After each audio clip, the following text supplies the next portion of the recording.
और तफसील से आगे खबरों में बढ़ते हैं। जमीयत उलमाए हिंद के प्रमुख अरशद मदनी ने एक बार फिर से मुस्लिम कार्ड खेला है। उन्होंने दिल्ली ब्लास्ट के बाद अल फलाह यूनिवर्सिटी पर हुई कार्रवाई को लेकर सीधा केंद्र सरकार पर हमला बोला है, निशाना साधा है। आतंक और आतंकियों के खिलाफ हो रही कार्रवाई को उन्होंने धर्म से जोड़ा है और कई सवाल खड़े किए हैं। मदनी ने कहा कि एक मुस्लिम न्यूयॉर्क में मेयर बन सकता है, लंदन में मेयर बन सकता है, लेकिन हिंदुस्तान के अंदर किसी मुस्लिम यूनिवर्सिटी का वाइस चांसलर नहीं बन सकता है, और बनेगा तो आजम खान की तरह जेल में जाएगा। आज देख लीजिए अल फलाह का क्या हो रहा है। आज दुनिया ये समझती है कि मुसलमान अपाहज हो गया, खत्म हो गया, बांझ हो गया। मैं नहीं समझता हूं ये बात। क्या बात है कि आज दुनिया का मुसलमान एक आदमी न्यूयॉर्क का मेयर बन सकता है, ममदानी लंदन के अंदर मेयर बन सकता है एक खान, हिंदुस्तान के अंदर किसी मुस्लिम यूनिवर्सिटी का कोई आदमी वाइस चांसलर नहीं बन सकता, और अगर बनेगा तो आजम खान की तरह जेल के अंदर जाएगा, इकबाल की तरह औलाद जेल में डाल दी जाएगी। आज देख लीजिए अल फलाह का क्या हो रहा है। और बीजेपी ने मदनी के बयान पर निशाना साधा है। मोहसिन रजा ने कहा है कि मदनी ने मुसलमानों के नाम पर फंड लिया है, लेकिन मुस्लिमों के लिए कुछ नहीं किया है। वहीं कांग्रेस ने मदनी के बयान का समर्थन किया।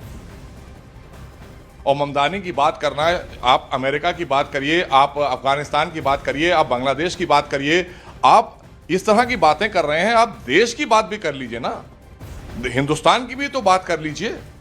आप कहते हैं आप लाइफ टाइम बनना चाहते हैं हर चीज में। आपने अगर कुछ आप करते हैं तो आप अपने परिवार को ही तो लाकर स्थापित करते हैं, या अपने आप को आप लाइफ टाइम करना चाहते हैं।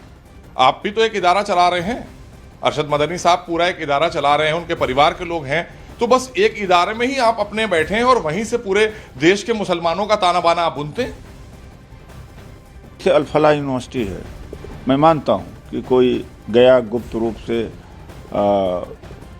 टेररिस्ट एक्टिविटीज किया है, उसको क्षमा नहीं करना चाहिए, टेररिज्म को क्षमा नहीं करना चाहिए, लेकिन पूरी यूनिवर्सिटी को टारगेट नहीं कर सकते ना, बंद कर दें यूनिवर्सिटी, ये नहीं कर सकते। हाँ, अगर वाइस चांसलर ने फाइनेंशियल रेगुलरिटी की है तो आप उसको लॉ के तहत वो करिए, लेकिन अब जब मुस्लिम होता है तो इस तरह से हमला होता है, बुलडोजर मुसलमानों के घर पर ही चलता है। और मुस्लिम यूथ एसोसिएशन के अध्यक्ष मोहम्मद आमिर रशीद ने अरशद मदनी पर मुसलमानों को भड़काने का आरोप लगाया है, तो संतों ने भी अरशद मदनी के बयान की निंदा की। अरशद मदनी मौलाना साहब जो बात कर रहे हैं, अभी उन्होंने तालिबान के एक मंत्री को अपने यहाँ बुलाया और उसकी बहुत आवभगत करी, उसको डॉक्टरेट की उपाधि दी है, तो जाहिर सी बात है कि तालिबान की विचारधारा को आगे बढ़ाने का काम करेंगे। और वो कह रहे हैं कि इस्लाम को मिटाने की साजिश हो रही है, तो इस्लाम को मिटाने की साजिश नहीं हो रही। भारत ऋषि मुनियों का देश है, और यहाँ पे जो इस्लाम फैला है वो सूफिज्म के रास्ते फैला, ना कि तलवार के रास्ते पे। और रही बात मुसलमानों के सुरक्षित रहने की, तो 53 इस्लामिक राष्ट्र है। आप अरशद मदनी साहब अपने दिल पे हाथ रख के बताइए, जितना देश के अंदर मुसलमान सुरक्षित है उतना अन्य कहीं भी इस्लामिक राष्ट्रों में सुरक्षित नहीं है। विश्व के हर देशों में केवल मस्जिदों में इबादत की व्यवस्था है, सड़कों में नहीं है, लेकिन भारतवर्ष की सड़कों में शुक्रवार को मुसलमान खुदा की इबादत करता है और सरकार नहीं रोकती है। ये मदनी को नहीं दिखाई देता। मदनी को नहीं दिखाई देता कि पश्चिम बंगाल में हजारों हिंदुओं को मार दिया गया।